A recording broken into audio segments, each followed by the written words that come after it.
nagsasara ng ano, nag-aantay. Kaya nga. Sakto naman eh. Ah!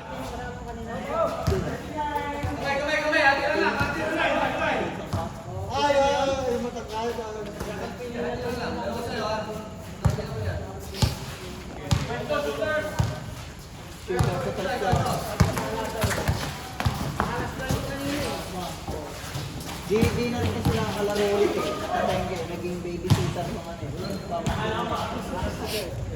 Yung anak ng ano ako dito. Kaya tagabantay.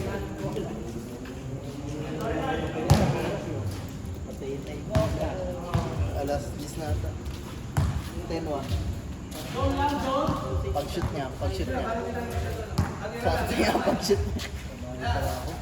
Magkano ba pala? 20 ata.